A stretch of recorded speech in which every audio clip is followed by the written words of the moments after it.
Now, before we begin today's video, I'd like to introduce you to today's sponsor, Right Ear. My ears present to you the Final X Dragon Ball Z earphones, which, in my opinion, are better than some earphones I previously owned that cost twice as much. Final and Dragon Ball have collaborated to present this stunning commemorative Goku vs Vegeta set of earphones that come in these lovely presentation boxes that showcase the stunning manga visual from that climactic battle, and the sensational effort put into this tech does not stop at the box. Inside you will find earphones styled in either Goku or Vegeta's iconic gi, and with the third Frieza set, they are styled like the terrifying Emperor himself, Frieza. These earphones are extremely comfortable. I listen to white noise while I'm asleep, and these do not fall out, they are perfect. They can last up to 5.5 hours as well before needing recharging, which only takes 90 minutes, and then you're topped up again. The pairing process is simple, and with each model, you get iconic voice lines from either Goku or Vegeta, depending on your preference. So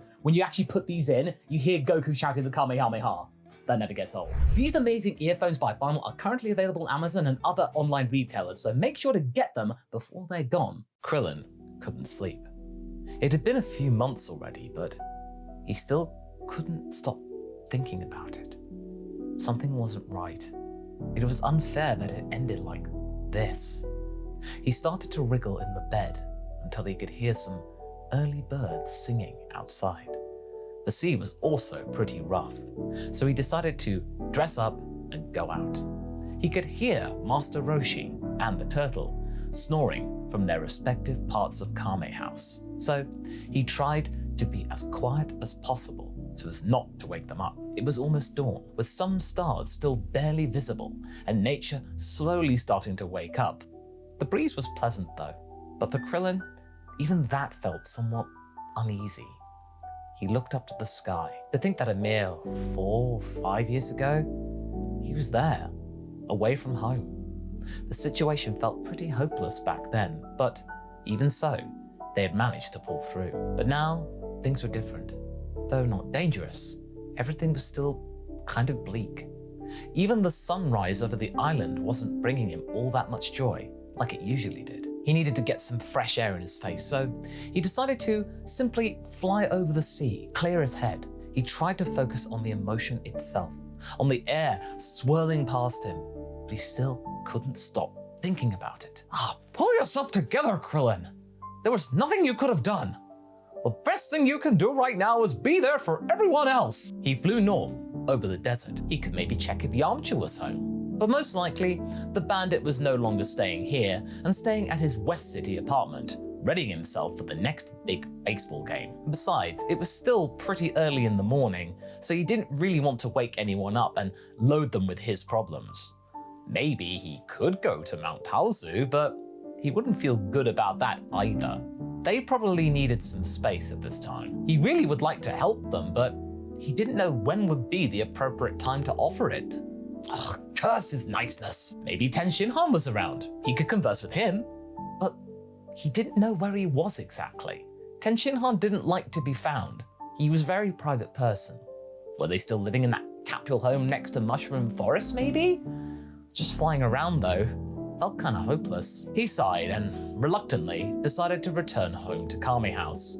He desperately needed to talk to someone, but at the same time, he did not want to impose himself on anybody. Master Roshi was probably sick of his constant, sad, tyrannical mumblings, even though he was polite enough to never mention his misgivings. But he could not return to just normality after all of that. Not like that. He tried to get a few hours of sleep, having lost them earlier. Maybe he might feel better after a good full night's rest. Maybe he can always visit Bulma later on. Yeah, she'd know what to do. He did manage to drift off into some kind of a dream state, but it wasn't a good one. Usually, nightmares come to you from the darkness, not in the fresh daylight, but here this was, completely going off script. A world in flames, as a playground for two figures, merely sport for them. Everything felt utterly hopeless and devoid of color, as the duo that he saw were unstoppable. He saw his friends fall one after another, and when it was his turn to have the same fate befall him, he could barely do anything to stop it. He tried to defend himself as best he could. Krillin! Yelled one of their victims when the two figures rushed at him. He tried to use the Kamehameha to defend himself, but they just laughed at his petty resistance. He screamed in pain as the brighter figure broke his arm. Krillin! He was ready to shoot his Kienzan at the two enemies, mocking him, but he woke up before he could, realizing that Turtle was looking at him with his old wise eyes and a very concerned expression. Hey buddy, is everything okay? You were screaming in your sleep. Yeah. I just think I had a bad dream and maybe slapped on my arm funny. It's all kinds of numb, he said, massaging said arm. I can hardly feel it, you know? No harm done. Well, Master Roshi said you had a rough night, so we didn't want to wake you up. We saved some breakfast for you. Oh, thanks, friend. Appreciate it. Yeah, breakfast is always good, no matter what mood you're in. He didn't seem to have much in terms of an appetite though, but he did pluck up the courage to have some miso soup, then dressed up in his gi, did some basic training routines, shooting various Kamehamehas into the ocean like he always liked to do, and checked on Master Roshi. You all right, young'un? Even the usually jovial turtle hermit didn't feel quite himself. Yes, Master. I'm just gonna go visit Bulma and Capsule Corp. I don't know when I'll be back, so don't wait up. All right, just take it easy, okay? There was a bit of a concern in the old man's voice, and he didn't usually show it in this regard. Krillin, though, nodded slowly. I will. Have a good one. He tried to be all sunshine and light, but it was really hard. Even flying, it took him some time to get to Capsule Corp. He could see Oolong running around, helping Dr. Briefs with some menial tasks. He bowed politely when he saw them. Ah, Krillin, nice to see you. I haven't seen you since... The older scientist paused for a moment, realizing that he couldn't quite force himself to finish the sentence. A while, yeah. Is Bulma home? Oh yes, probably in the lab with Trunks. You know your way around. The monk nodded and decided to go and find Bulma. Indeed, the baby was sitting in his chair, observing how his mum was tinkering with something. Might it be perhaps an improved dragon radar? Krillin couldn't tell. Hey, Bulma! Oh, Krillin, what a nice surprise this early. How you been? She smiled. The monk could see some sadness behind the expression. You know, standard training, I guess. They stood in awkward silence for a moment, the nicety starting to fade away, and Krillin decided to break the silence by acknowledging Trunks' presence. He sure has grown! Right? Bulma equally relieved that no silence was being had. He's such a good baby, and he rarely cries, and is so well behaved.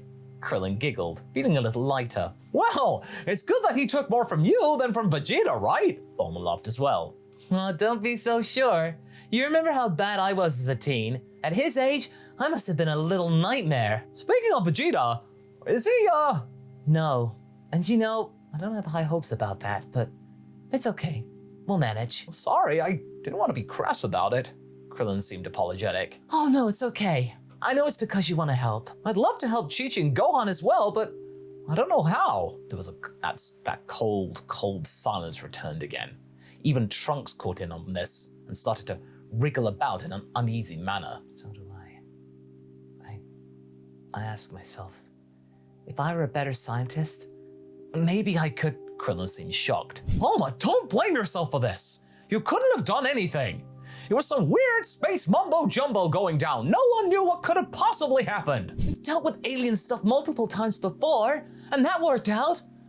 I should have been better. I should have. Trunks started to cry. Oh, no, sorry, sweetie. Mommy yelled. Oh, I'm sorry. Krillin felt terrible. I'm sorry, Bulma. I really didn't want to upset you and the baby. I'll just miss him, you know. Bulma looked at him with a sad smile. So do I. I visit him once a week, you know. Maybe you should talk to him. It helps. Think about how they feel. Yeah. You know what? Let's do it together.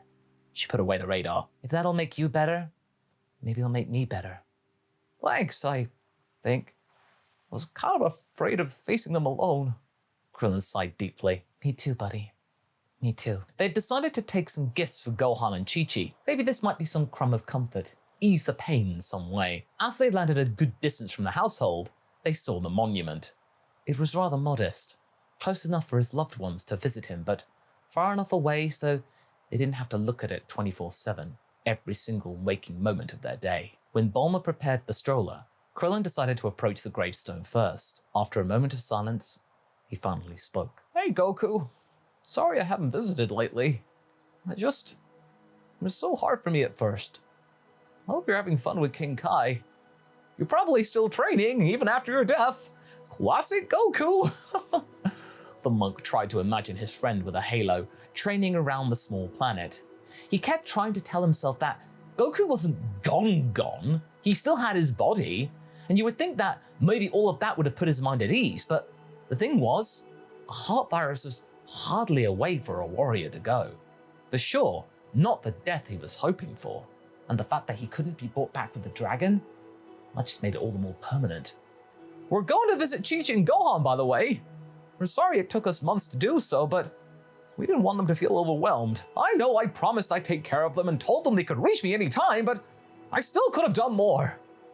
Sorry, buddy," he said, trying to really hold back the tears in his eyes.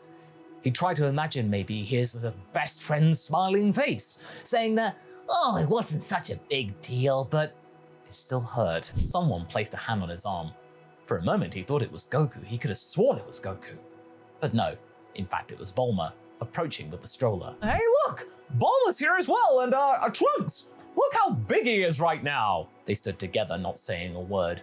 Then, almost in unison, they headed for a path that would lead them to a small hut close to Mount Palzu. They knocked on the door. There was a long pause.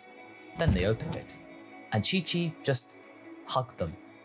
She was never particularly affectionate with Goku's friends, even at the best of times. They held her as they felt her strength was waning, and together with little Trunks, went inside. It was a long day and a long night, with a lot of reminiscing, some tears, and the occasional laugh. Like a family, they had experienced a cathartic feeling by just being there, away from everyone's prying eyes, even ours. After that day, the wounds from Goku's death began to heal. Everything seemed maybe not fine, but stable. Chi-Chi allowed Gohan to go camping with Krillin and the others, so that the isolation and homeschooling wouldn't make the boy even more depressed. She, in turn, was both aided by her father and spent some time with Bulma on occasion. Everyone tried their best to make them feel better. Even Vegeta, who claimed that he was just stopping by, felt as if he was keeping an eye on Goku's family. Maybe because of some weird respect for Kakarot that was taken too early? Hard to say. He was going to go to space, fight off the remaining Frieza soldiers, but had been accidentally coming back. It seems that his rival's death took away a lot of his warrior spirit. Krillin, however, had his nightmare on quite a few occasions, but he never managed to get a good look at the assailants. There was a time when he was fighting an old man. Other times, it seemed like his enemy was a beautiful blonde girl, but everything when he tried to focus on it ultimately just came out blurry. He'd woken up on May the 12th. He was quite nervous that something that would happen. He didn't know why he felt this way, but he decided to confess his feelings to Roshi. "You know, dreams can teach us a lot about ourselves.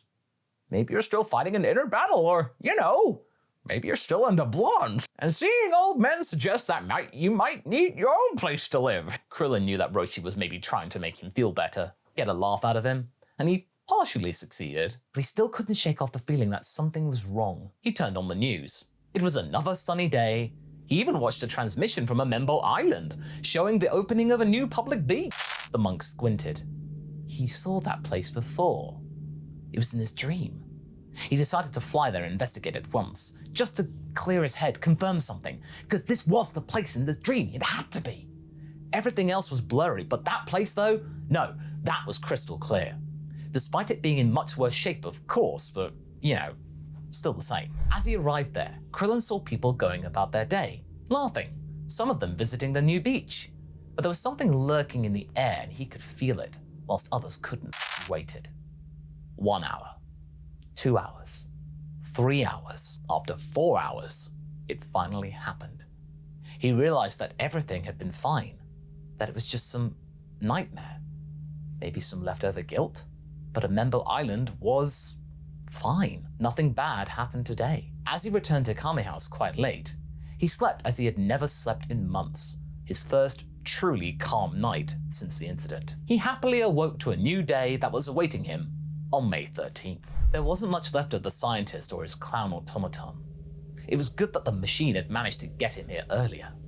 He looked at the shattered brain jar and was scared. He hadn't expected him here so early.